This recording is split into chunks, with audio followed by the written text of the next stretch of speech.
If you look closely at modern Indian staples, like the fiery heat of a vindaloo or the potato filling of a crisp samosa, you are actually tasting the remnants of a fallen European empire.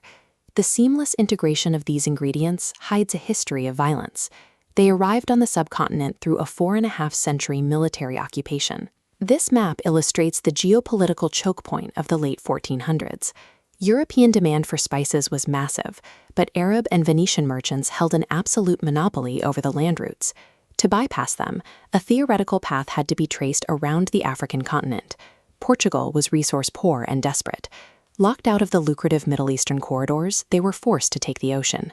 Prince Henry the Navigator spent decades incubating the specific maritime technology required to survive the violent, unpredictable currents at the Cape of Good Hope. In 1498, Vasco da Gama dropped anchor in Calicut, successfully bypassing the middlemen and securing direct access to the spices. But da Gama quickly realized peaceful trade was impossible. He lacked the gold to pay local customs duties, and the established Arab merchants actively blocked any European competition. Outmatched economically, Portugal made a calculated decision to rewrite the rules of Indian Ocean trade using military force. Asian merchant ships were built light to maximize cargo space. The Portuguese implemented a blue water policy, a strategy of total naval dominance, by deploying caravels built as heavily reinforced floating fortresses. In 1509, they deployed heavy iron cannons, later mounted on their stone fortresses, to obliterate a massive coalition fleet at the Battle of Diu, securing absolute naval control. This map tracks their expansion. Governor Albuquerque built a choke point network of heavily armed enclaves in Goa, Diu, and Bassein. Here, they enforced the cartaz, a mandatory paid protection pass. Ships had to buy it, or the Navy sank them. The early Portuguese Empire functioned as a state-sponsored maritime extortion ring, prioritizing forced protection fees over actual commercial exchange.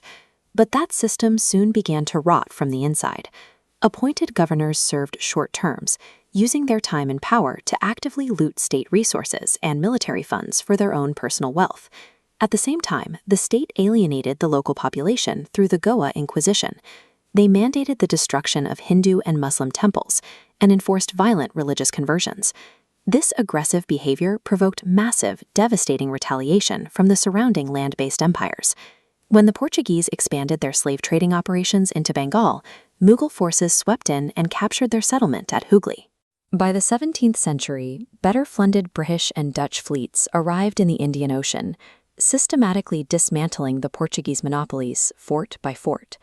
Administrative greed and strict religious intolerance left the Portuguese entirely isolated. Without local allies, their massive maritime network shrunk into a handful of undefended, decaying cities. Fast forward to the mid-20th century.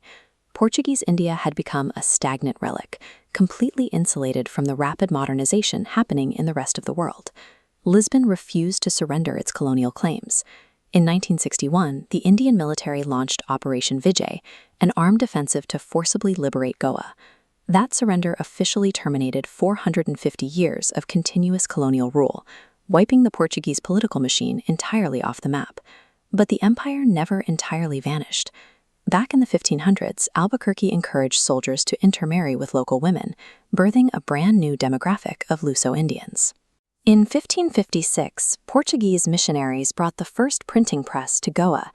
This device sparked a massive wave of vernacular literature and embedded permanent loanwords deeply into languages like Bengali. Their galleons also carried New World crops, papayas, cashews, tomatoes, and the Alfonso mango, effectively diversifying the subcontinent's crops and introducing the spice profiles central to modern Indian cooking. They introduced European yeast fermentation techniques, creating soft, leavened bread staples, like pão, that are now inseparable from regional street food. While Portugal's political grip failed under administrative rot, its cultural remnants have become inseparable from the language, architecture, and daily diet of the modern subcontinent.